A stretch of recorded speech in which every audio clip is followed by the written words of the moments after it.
Okay. Good afternoon, everybody. I wanted to give you a brief update about the module efforts that's going on. I know we have heard a lot about modules for at least the last 15 years or so. What we're trying to do is make it real this time. So, where we are today. Today, here I take an example from Bjarne's book on C++. Usually he has this data type called date, which is quite interesting because if you really want to represent dates in C++, you get quite interesting design problems to solve in terms of data structure, abstract data type design, and so forth. On the left-hand side of the screen, I have a very small program, which is what I would call a consumer of the data type date. Okay, so all I have to do is to include calendar date.h. I include IOStream because I'm going to do some IO, and then the rest is quite straightforward. Great. On the right-hand side is basically what we call the header file, the interface header file that gives you this abstract data type.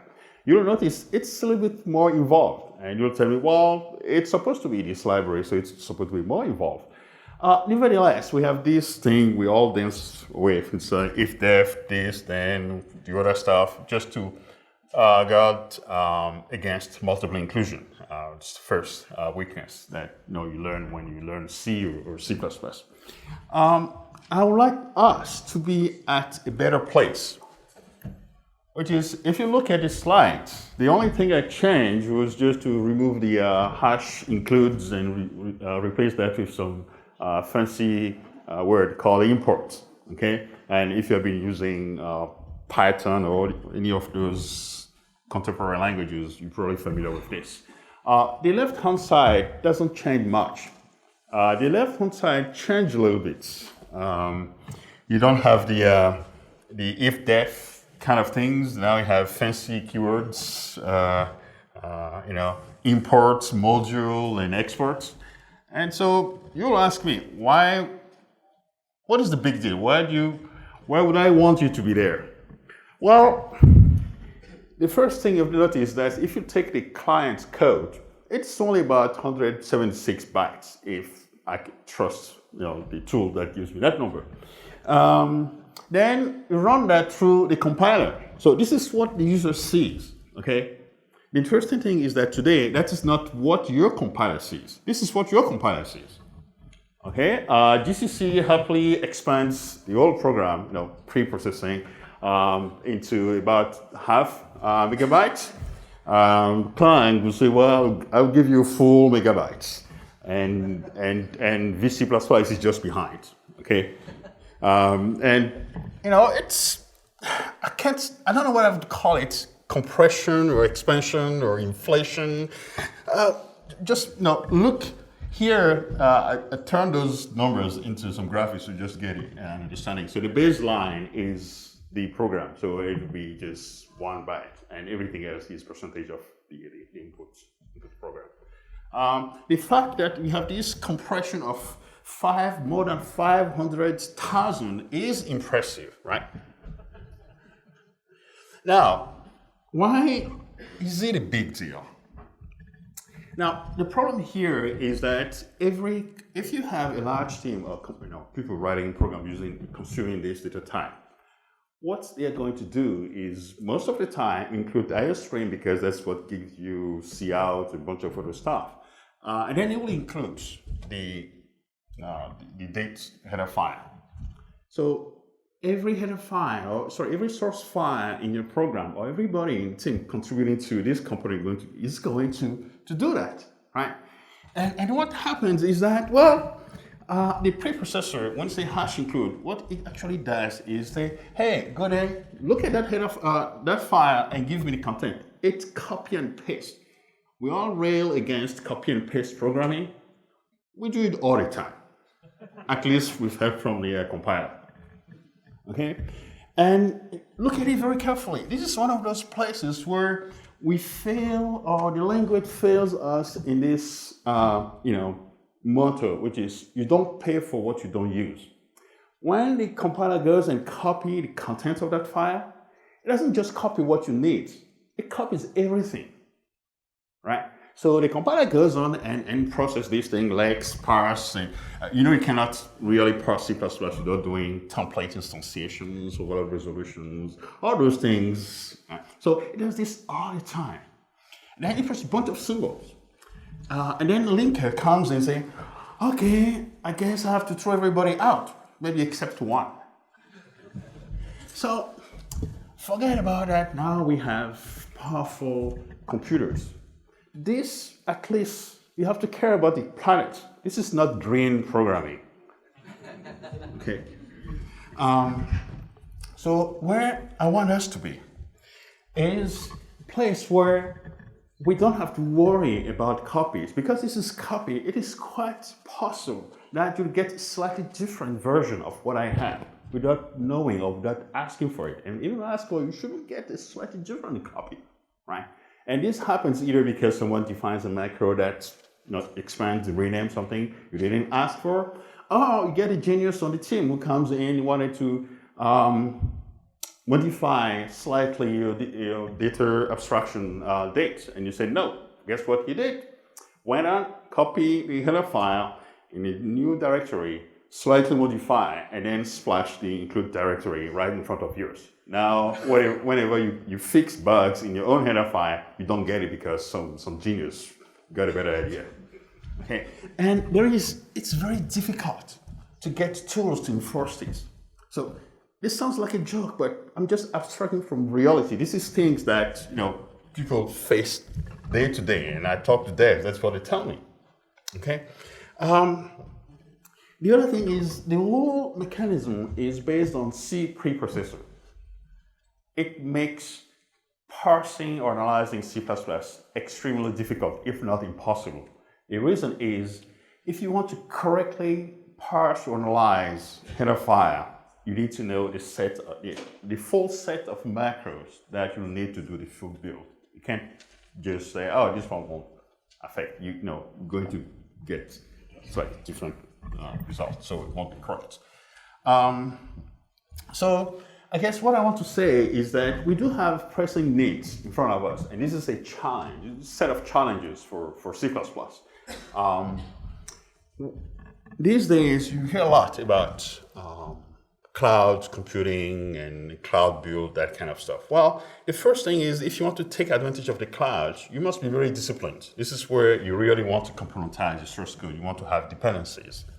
Because you know what? These cloud builds, what they do these days, they're quite intelligent. They will look at your source file, and if you can tell them how things are used semantically, not just the timestamp of the file, but how things like what is used, what is not used, then if you do slight modification, maybe you don't actually need to recompile the entire work. You just need to compile that tiny part that depends on something you change. Okay. To get there, we need explicit dependencies in the source program. We need componentization. And we really need to move the language a place where we can have better developer tools. Okay? I cannot emphasize this enough, and Bjarne is in the room, so he'll back me up, I'm pretty sure. So that the fact that we have macros have stifled development for the developer tools. It has made it very, very difficult to build tools. Thanks. And the interesting part is that in most cases, we don't need these macros. And the ones that are well behaved looks like the include guard I showed earlier on the first slide. And the rest, configuration, they behave quite well. And if we can only have those, then we will be in a fantastic place.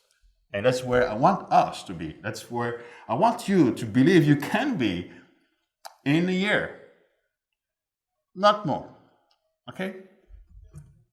So, the aims of this module efforts is to bring a module system that allows you, now I can't repeat this enough, okay? It's not just about build improvement. It's very important, but to benefit from the build improvement, you first need to get your house in order. You need componentization, right? You need isolation from macros. This is very important. For the tools, the build tools to actually give you the best they can, they must be able to analyze your source code, right? If you depend on macros, forget about it. And of course, once you get that, you can now take advantage of the cloud build, distributed build, and then you get much better build throughput. And of course, all of this depends on developer tools that takes into account the semantics.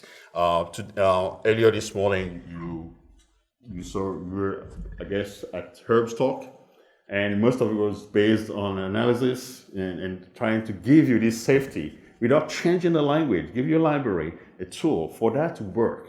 We need to program in a way that is easily analyzable. Okay. The syntax of C++ does not define C++. It is the semantics. It is quite possible to have a very nice syntax. I guess what I want to say is have a very nice, program expression of ideas in C++ without using all the other parts that make it very, very difficult. And modules actually help you do that. And I'm going to illustrate that in a few moments. Oh, yeah, one last thing. I am not proposing and I'm not suggesting that we try to remove or replace or improve the preprocessor. It has been there for more than 40 years. And people have found creative ways of abusing it. And we cannot get rid of that in the next 12 months. And let's not try that. Okay. So I guess one thing I want to say is if at the end of this effort, we end up improving a preprocessor, somewhere we have failed. Okay, so first question is, well, this all sounds nice and glorious, but when can I use it? We already have some implementations in the Clang and all of that, but now, today, this afternoon, I can announce that you'll get an experimental implementation from the Microsoft compiler in update dev 14, update 1 time frame. I'm not in position of telling you exactly the exact date because I'm not in charge of that, but I can tell you it is in that time frame. You'll be able to test what I'm going to show you shortly. And of course, I want feedback from you guys because that is the only way we can ensure that we get it right. Okay, at least close enough. When you get out, I want you to try it and send us feedback. I've heard a lot. You say, "Oh, this is so complicated. We shouldn't do it in 17." No, we can and we should. We shouldn't wait. Okay. So, what is the problem that you're trying really to solve? So the program organization that we inherited from C is this idea that you compile source files, but what a compiler sees is in source file what we call translation unit. So essentially, it takes your source file, looks at all the includes and expands them by doing copy and paste, and sometimes you have conditional inclusion, so you have conditional expansion, but basically you have a huge pile of things. Now, what are those things? Most of the time we see definitions and then declarations. What are the declarations? Essentially, when you have your programs, you have several translation units. And they have to communicate between themselves so that they can do something useful. The way they communicate between themselves is to say, "Oh, I think I know about the function foo. It takes an int and returns int." It is not the provider of that function foo that is saying that. It is the user. So someone is just claiming, and there is no way the compiler is verifying. He's like, "I know what it is. Please make the call." If the user gets right, it's okay. When it gets wrong, you get a disaster. And we all know this. Okay. The other thing is the linker, when the compiler does its magic and produces a bunch of symbol definitions, linker all it says is string and byte. Oh, 4 byte, good, go ahead, right? That's not good. That's where we're getting all the problems. As an illustration, here you have the basic linking model. I have 3 source files on this slide. The first, let's look at the middle, the source file in the middle. In red, you see this declaration. So that translation unit is the one brandishing this declaration. Hey, I know about a function quad. It takes 2 ints and returns an int, and I'm going to call it. And compiler say, okay. Then it will emit, please satisfy this symbol definition at link time. So if you bring in a source file, let's say source file 1.cc, let's say, hi, here quant is just the sum of the squares of the argument. You link them, good. You get a program. Another guy can come in and say, hey, I have a quant. It only adds the absolute values of the argument. Then you can say, fantastic. You get another program. The only thing you cannot do is to put all three together, right? Something that's quite interesting here is that the consumer of quant is one claiming that it knows something about quant, right? And there's little things that the linker can actually do to verify. All it verifies, we have only one definition. So if, for example, in source file 1.cc, the return value was double, guess what happens? Most of the time, you get garbage. Right? We have no way of verifying that. And there is no fundamental reason we can't do better. We can do better. With modules, we can do better. The person who wants to consume something has to request who is the provider. And the provider say, here are a set of things that you can use. Done.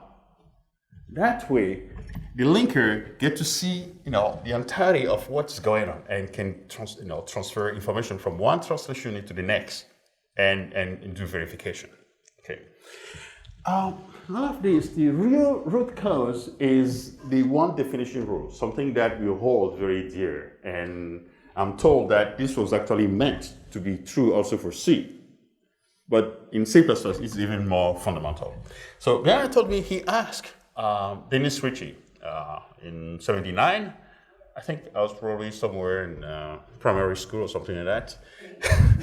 And Dennis said, well, the idea was that you'll have exactly one section of source text that defines something. Okay, so the idea is to have one definition. You're not supposed to copy things around. And the fact that we have to get included is, at the time, just a quick hack to get something up and running. Okay. Now, when you take that very simple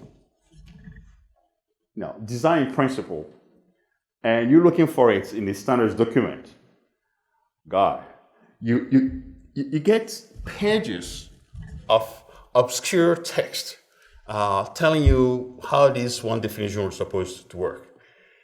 Sometimes compilers actually get it wrong.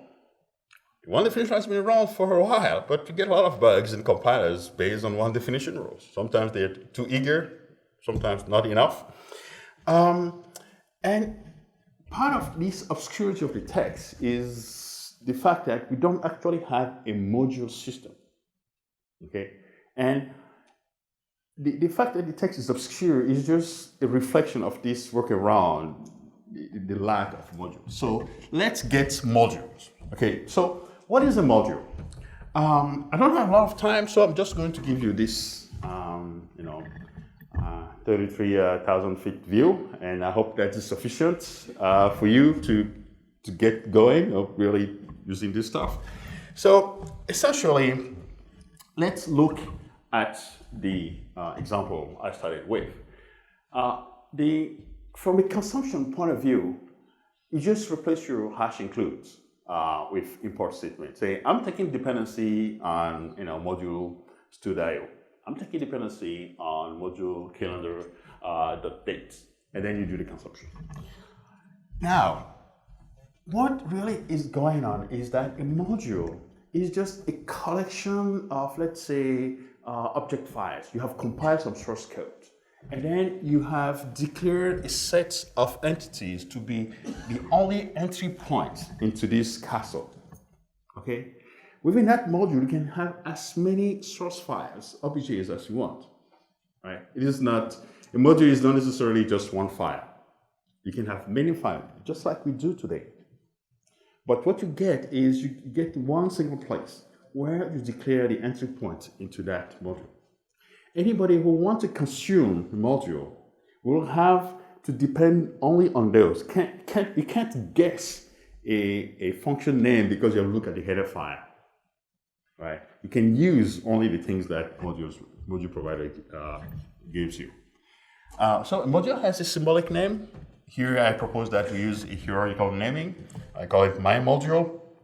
And on the previous slide, you get stud.io, calendar.date, this kind of naming. Module names are not in the same namespace as classes or class names or namespace names. They are completely separate namespaces. So you don't risk having clash of names between type names and module names. I think that's essential. So on the implementation side, here is what you can do, right? You're going to use stud.io to implement, formatting. So we say, I'm going to take dependency on stud.io.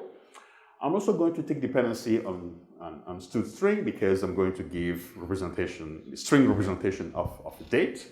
And then you declare a module. So the first line there, module calendar.date, is the line that says this source file is part of the module calendar.date. And anything that comes after that line is part of the module. Anything that is before is not part of the module. Okay, so before you have the module declaration, you can have include files. It works too. So here on this slide, sorry. Oh, not on this side. Probably.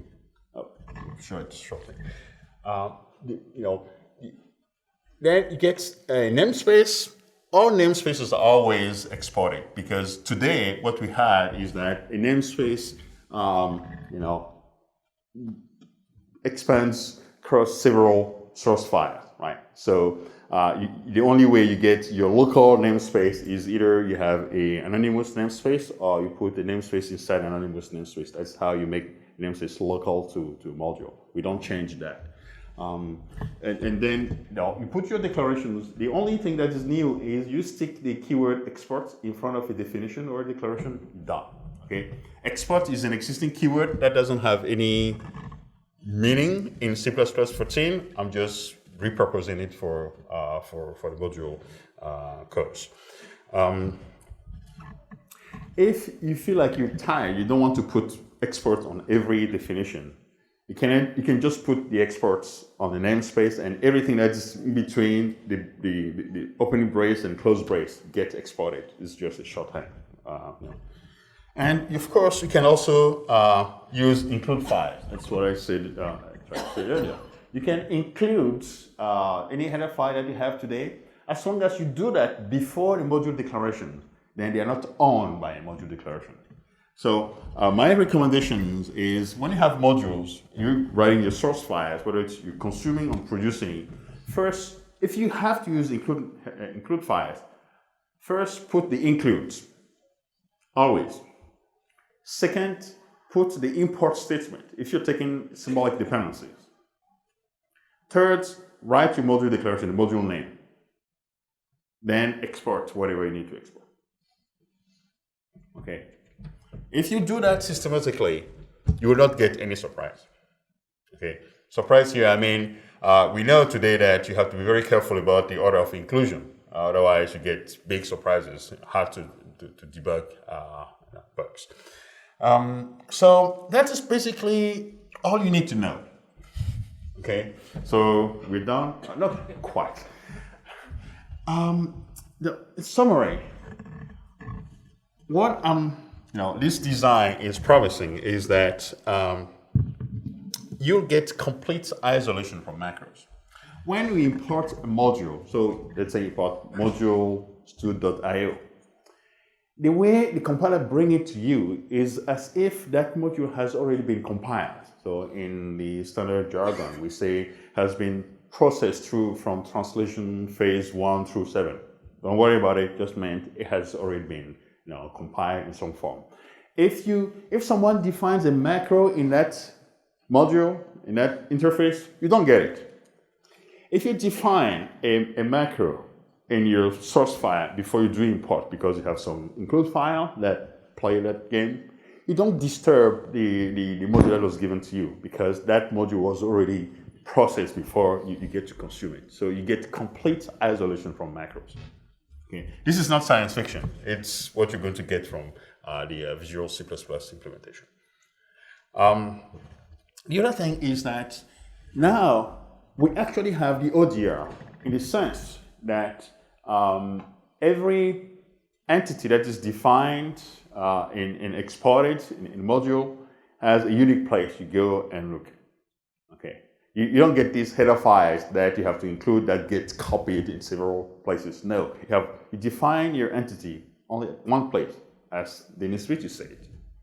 And then when you compile a module interface, the compiler generates some metadata to remember how declaration looks like, what is the type of the argument, which is the class, what are the members, that kind of stuff. But you don't get to process that things as if you're parsing lexing over and over again. It's really, really, already done. The other thing is, whatever we do, I really hope we don't come up with a new name lookup rule. I don't know how many name lookup rules we have, but I think we have too many, and we don't need another set. I haven't seen any improvement to C++ name lookup rules that didn't backfire. So we'll try very hard to stay there and not bring a new name lookup rule. The other thing that you need to remember is that I want you to prefer modules over header files. However, we are not going to get rid of preprocessor. There are situations where the best tool you can have today when you get modules is still include file. Such as, if you get to generate just text, sometimes you have these data things that you want to generate just as text. You include the file several times, right? That's not modular. You just want to generate text. You will continue using those include files, and if they define macro, they will not escape from the module. They will be completely encapsulated, and build time will be faster. Okay. Now, when you get the modules, how do you get to interact with this? What are the the rules of engagement? I think you have to expect, and I really want to emphasize this, is that you get ODR to the best that we can approximate, because we still have to use include files for certain things. But entities in general are defined only in one place. So you get to be able to develop tools that would be less painful to write. Right? Today, when you're looking for a class, you have two classes in two source files, distant source files. Even though you're supposed to just say, oh, it's defined only once, you still have to go and compare the definition, eventually say, oh, they are the same. That's how you get these abysmal performance for things like RTTI or dynamic cast, where some implementations will just go and compare strings instead of comparing pointers, right? Because, we have these token things going on. The other thing, good news, is that remember I said, when you're consuming or producing modules, you put your include files, import statement, module declarations, and your definitions, right? So imagine for a second that you don't care about header files. Now you have import statement. The order of import statement will not matter anymore, right? You can permute, you don't have to worry about, which one I have to import first. No, it's irrelevant, okay? Again, modules are isolated from macros. And the other thing that I pointed out earlier was that with the include file, we pay for things we don't use. With modules, we pay only for things we use, if we ever pay at all, right? So you have these kind of, let's say import. What a compiler does is it lazily brings into life the entities. In fact, it doesn't materialize anything, it just brings in a name. When you happen to reference stud vector, it goes like, oh, someone is asking for stud. What is stud? Oh, okay, namespace, good. What is vector? Oh, give me a vector. Anything else that was in that source file is not, if it is not used, it's not materialized. So you really pay for only for things you use. Okay, and this is places where we're getting the improvements, speed improvements. The compiler will generate metadata about definitions used, and then use these to transfer information from one source file to the next, and so forth. And the other thing is ownership. So what I call ownership is, go back to the ODR. When you have an entity, a class, a function, a variable, or a global constant that is exported from a module, that entity has an identity, right? And the module where it is defined is part of it. Okay, this is especially true for the things that are not exported. But for things that are exported, this is what I propose. I know that we still have some work to do in that area to have agreements among implementers, but the idea is that the modules have strong ownership of the entities. That will allow you to have better performance in terms of doing dynamic cast for classes that are across several modules. You don't have to worry about whether they are the same. When they happen to be in distant modules, they are different. They're not the same. They cannot possibly be the same, right? So you get some performance boost there. Just a quick summary that's based basically on some terminology. We need modules to work with things we have today. Things we have today is that you include header files that define entities in several translation units, and you have to match them together. But when we have modules own stuff. They own stuff that are in their purview. So what I call a purview of a module is every declaration that appears after a module declaration. Okay. So the enum class month here is in the purview of module calendar.month. So it is owned by that module. And that comes before, if I had some include file that defines some stuff there, they are not owned by that module. However, if you don't follow the guideline I said, which is you put the include file after the module declaration, remember what hash include does. It goes and copy and paste the content. So you will accidentally bring something that is owned by another module, you get into trouble. So please don't do that. That's why you put all your include first, then the imports, then the module declaration. So this is basically probably the only rule really to pay attention to. So you have the import declaration. I said earlier that I don't want a new set of name lookup rules. Yet we have namespaces that span several modules and source files. So how does that work? The way it works is we have to go back and look at what it really is we're doing today. And say, well, when you're compiling your source file, the only thing that the compiler really sees is the portion of that namespace in your source file, right? Namespace std spans several translation units, right? But when you're compiling source file, it's only that portion of namespace that the compiler sees. It doesn't know whether the list exists unless you bring list in. Yet you will be in different translation units, you get list. To make the name lookup rules work properly, just the way they are today, we get to define, introduce this notion of namespace partition. We just formalize this notion that, well, a namespace partition is the portion of a namespace that is defined in the purview of a module. So all rules you know about namespace today, if you replace namespace with namespace partitions, they work exactly the same. And you're done. That's the only thing you need to know.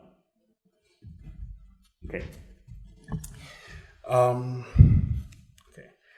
So ownership. I said earlier that every entity that is defined in a program is owned by some module, and I know this is a point, a design point that we're still working on inside the ISO C++ community. But it comes from needs. Today when we talk about this ownership thing, the only vocabulary that language gives us is linkage, right? We say external linkage, symbol that's visible by everybody else. Internal linkage, there's only one translation unit. And then no linkage. So if you define a local class, that local class has no linkage. Okay. But when you're in a module, you get to define some symbols that, it's used by source files in that module, but you don't intend for them to be used or to be visible by folks outside that module, right? So you get a fourth notion of linkage. And you can go on. I don't like the notion of linkage. I think it is a very low-level abstraction, something that's very implementation-oriented. And the proposal as it stands so far has tried very hard to stay away from module, not from module, God. From linkage. So what we have today is just bytes and strings and internal linkage, external linkage. The reality is that the compilers we have are already aware that these three linkage sorts don't work. They had this notion of visibility. GCC allows you and Clang allows you to put attributes on declarations. Say, the visibility of this symbol. So visibility here is at the linker level. Is the default, which means whatever language says. You say, it is hidden. So essentially it means that this symbol is defined in this module and you cannot lexically use it in a different module. But you might be able to take the address of that entity and pass it along to another module. Internal really says, you cannot even take the address of this entity and give it to another module. So this allows you faster link. And you can implement things like RTTIs and dynamic casts and kind of very efficiently because now you know the boundaries of your entities. You don't need to do these three compare. You know where they are, right? And of course, VC++ has its own set of visibility rules with DLL import, DLL export. One thing I can guarantee is that when you get VC++ implementation of modules, the only thing you have to care about for now is DLL export, because DLL import is automatically handled by the compiler, right? It's something that annoys folks and get them very confused. So, tool support. I talked about the general view aspect, things you can expect, and how does it work. I'm not going to do a live demo because I don't have time. I don't have everything set up, but I'm going to give you an overview, some kind of doc, if you wish, of what's going to happen. So when you have your source file and you use modules, the way you compile it is you just invoke your CL as usual, -C for example, and to enable the module semantics, you have to supply the switch module, right? / module or -module, whatever, whichever. What happens when you do that is, as usual, the compiler is going to produce the OBJ file. However, because you have modules, now we can actually generate metadata. It is essentially a semantics graph of all the entities that you have exported from that module, right? You have this distinguished source files module interface and compile it. It generates that metadata called IFC file. And that's the only thing that you need to consume that module. So imagine you're doing computation. You compile the source file that contains the interface file. It generates an IFC file. Then you can continue in parallel compiling the source file in those modules, in that module, but you can also start compiling all the consumers of that module because all they have to care about is the set of export. It is there. So you get this kind of built-in data parallelism of sorts in there. Now, when you have a source file, you really want to insist this source file is the one that contains the interface. You explicitly supply the switch / module interface. And on the consumption side, all you have to do, if you're compiling a source file that imports a module, you have to, of course, enable the the module semantics, but you also have to supply a switch that says, oh, I'm referencing a module in that file. Okay. In fact, you can have any file. Okay. Today, when we think about source header files, usually you say include calendar date / date.h. We expect somehow to have a file or the file system somewhere that named date.h in the folder calendar that's under something that's a search somehow, right? With modules, there is no requirement of a kind of one-to-one mapping between the module name and the binary file that contains the module interface definition. It's purely content-based. And we find this very important, right? So the compile options you have, essentially you have /module that turns on module semantics. You have module interface that's the flag that you use to compile the designated source file that contains all the exports.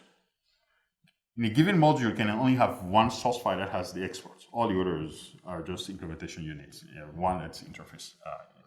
And once you compile that into some binary format, if you use the module and that module's interface is in some binary format, where you reference that on command line is /module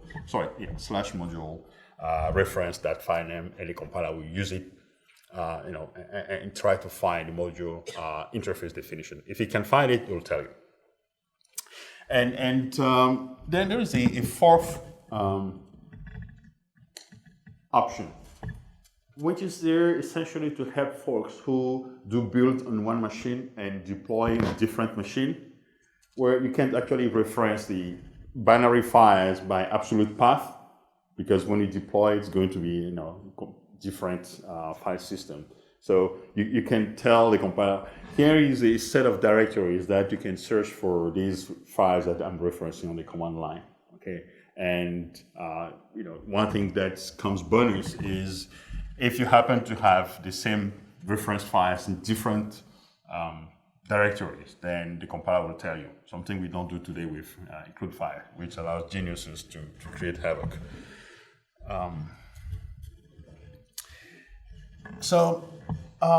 We have header files today. Some of them, like system header files, they are not modular at all. What I mean by modular is they have a lot of macros.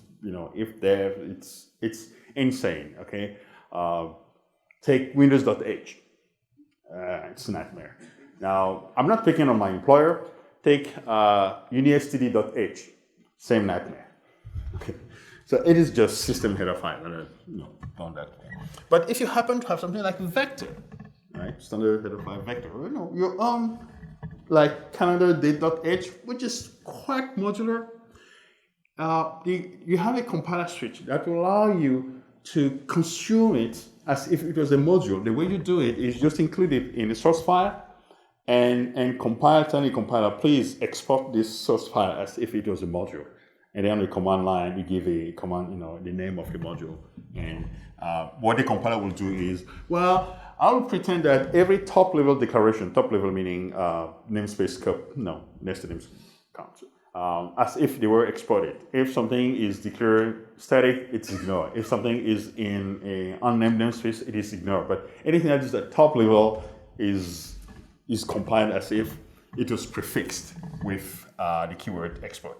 This is to aid folks moving from header file based architecture to module architecture, and has been used internally at Microsoft, and got good feedback on that.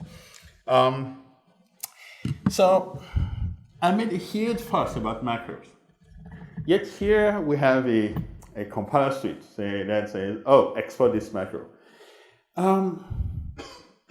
In the ideal world, I don't want to hear about macros. I don't live in the ideal world, so I have to, do with what I get. When you get some system header files, you get macros that you cannot do with that, right?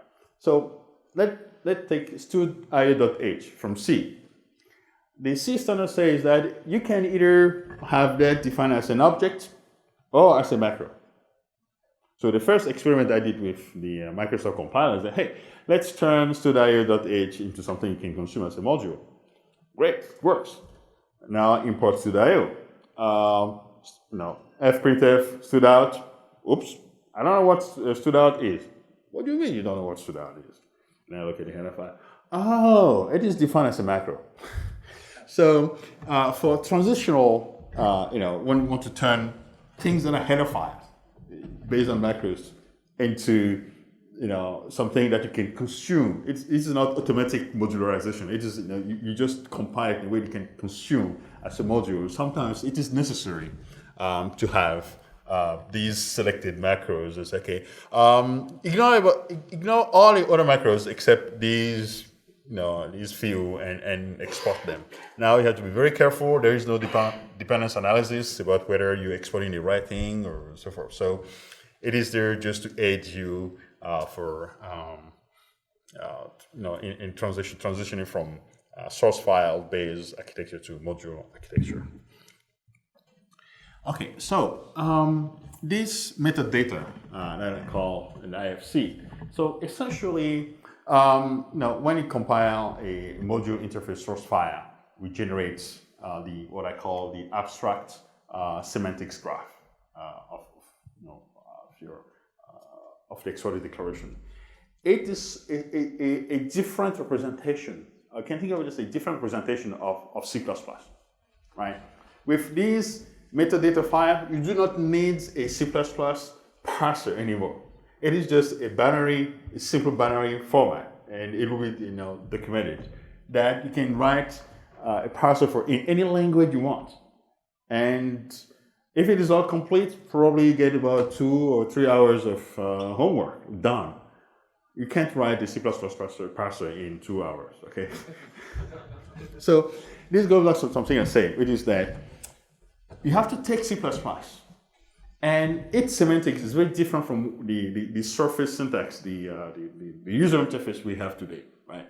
The IFCs gives you a C++ in a different notation, okay? And this is actually, the ideas for doing this is based on something that I did with Bjarne back when we were in Texas about 10 years ago, called the IPR. It's something that Bjarne started before I joined, and it gives you a complete representation of C++ programs, and it was a very small library, but was generally enough and efficient enough that you can represent the entire C++. In its entirety, just using a few number of nodes. Because now you have C++ represented in slightly different way. That's easier to manipulate. I hope that we will see more and more developer tooling.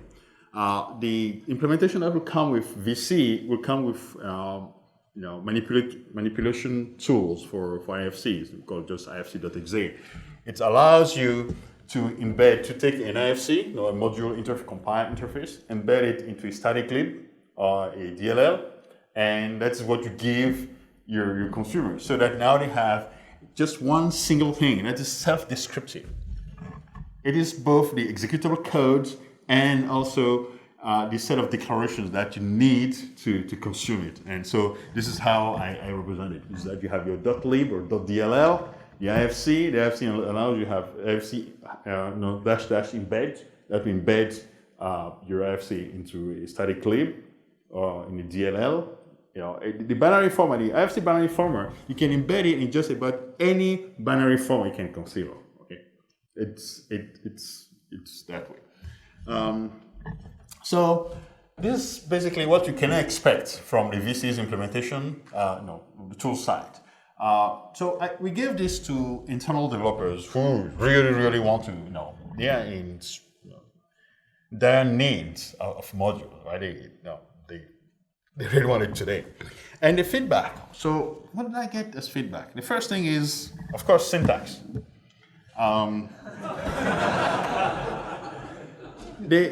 They implore me to make sure that it doesn't turn into something they don't recognize. Okay, I will try. Of course, they get to use it. They'll find it. They like it. They find it very useful. They like it. And they're worrying about being locked in yet another Microsoft extension. And so they worry about standardization. And they really, really want, the devs I've been talking to, they really want modules yesterday. So you're asking, is it going to be in 17? We are trying. I don't want you to be scared. Not just because it is new means it is so impossible to do. No. This is something that we implemented in the VC compiler. Okay? Those of you who use VC know all the tales about VC, right? Doesn't have AST, that kind of stuff. But what you have in the FC is an abstract semantics graph, right? I suspect it is doable in many other compilers, and we can do it before 17 comes out, so we can get it in the standard. They worry also about the IFC format. They want to know whether Clang or GCC will have the same binary format. I don't know. I don't think it is ready yet for ISO standard, but I think it is ready to consider as a technical specification, a place where we experiment more with the binary format. We know what the semantics should be, that, the semantics of modules, that there is very little things to go there. I would just have to find agreement on what I call secondary points and write these numbers. But the binary format, the binary file that is produced as part of metadata, that will need more work than I've been able to do today. So I'm not pushing that binary format as standardization as part of C++17. However, I very, very much want us to have modules first and then work on the binary format as technical specification that follows almost immediately. And so when I say not right now, the reaction I get is incredulous. Really? Are you kidding me? Are you telling me that you guys can't agree on having a common format for representing the compiled binary, modules? Look, the other guys have it. Java has something, C# has something. You guys can't have it. So maybe this is a place where I'm not as bold as I should be. Maybe because I'm so focused on getting the semantics, the modules to the programmer. So please help me. So last word about visibility. People usually ask, hey, if I export a class that has private data members, protect data members, inaccessible data, are they also exported? My answer was, kind of. I say, come on, what does that mean, kind of? Well, I tried to tell the community that it would be really useful if we don't export also the private data members. And I was unable to convince the committee. I was like, come on, you can't be serious. So again, help me. Make the case to the committee that this is something that is important. It enables things that, would be really useful to have. If give you an example, take Cloud Build, for example. It is possible for these guys to give us amazing speed up. If only you can guarantee that certain things are not used or they do not have any semantics impact. So if all you do is to change a private function parameter type that doesn't have any semantics effects outside the module, why do you need to recompile everybody who is consuming that module? It doesn't have any impact. Okay. So if you can give them that, then they will give you huge speed up. Right. because they do data analysis on things that are used, they're not used outside the module. Okay, so this is dependency that we need to worry about. So as a final slide, I want you to, I will encourage you to go to Steve Carroll and Eamon's talk on Thursday that gives you more perspective on what's coming in, what's new in VC++ 2015 and the future directions of the C++ toolset coming from Visual Studio. That will be my last slide, and I'm ready to take questions. You don't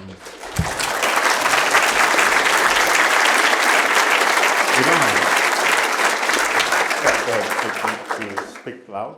Sure. I wanted to ask, has there been any talk or plans of being able to consume the module metadata inside of a translation unit itself with some sort of standard library mechanism or other? So the question is whether you have considered ability to consume the module FC5, the binary format, the metadata from source files directly as translation unit. We do hope to give you APIs that allow you to just open a file and just read the declarations Sure. and definitions. Yes.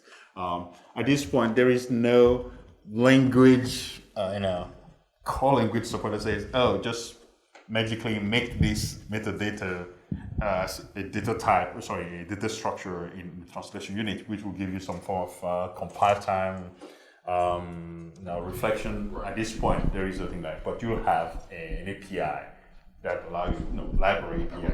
Yeah, around that. Yeah.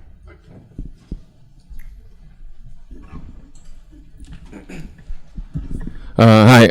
Is this on? I don't think so. One. Might not be on.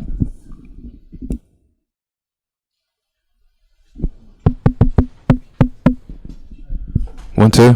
No. I'll just say it loud. What happens if I try to compile a consumer before compiling the module? So the question is, what happens if I try to consume a module before I compile it? That's right. So the answer is, in the current model, you're supposed to compile the module interface first. Okay. There is this notion of that when you have module interface, they form a DAG, directly acyclic graph. So at the interface level, you cannot have a cycle. But at the implementation level,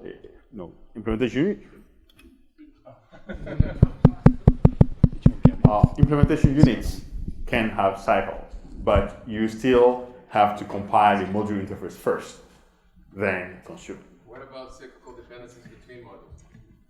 So what about cycles between modules? So you don't have cycles at the interface level, but you can have cycles at the implementation level. Now, in general, when you have this architecture where you feel the need to have two module interfaces that reference each other, I feel like there is probably a design error, that you have tried too hard to have two fine-grained modules. That's my general position. But I also know that if you take the standard library, for example, the reason why we have IO forward and IO stream is that you have this dependency between IO streams and streams, right? So you need to have this forward declaration. But again, I will argue that makes my point, that we probably decompose header files in too fine grain. Right? If we had a mechanism that didn't impose this cost of copying everything, it is not clear to me that we'll have this decomposition of IOs forward, IO streams, and string will just have one thing. They really, one cannot function without the other. So they really belong into one system. But I also know that there is need when you bringing existing system, because today you have for declaration of one class here, and then you define there, and then you have a bunch of cycles there. I also know that there is need to find something to handle that. So you will be able to say that, hey, I'm going to use this functional class. It doesn't belong to this module, it belongs to its separate module. You don't have a mechanism to say that. Yeah. But you won't have cyclic dependencies. Okay. One more question. Okay, one more question. I'm sorry. Who picks? Me? Go for it. Sorry. No. I have a question specifically about the visual C++ implementation that's coming up. You mentioned earlier that, or rather you recommended that include statements get put before the imports. Yes. Do you know if this implementation in Visual C++ might provide some sort of optional warning to just say like, hey, you messed this up, you put the order wrong. So at least when we bring this to, like, if I bring this to other programmers, they feel like, oh, there's something up. I consider that a good suggestion, and I'll put it on the list of things that we need to put in the compiler as warning. Thanks. Thanks.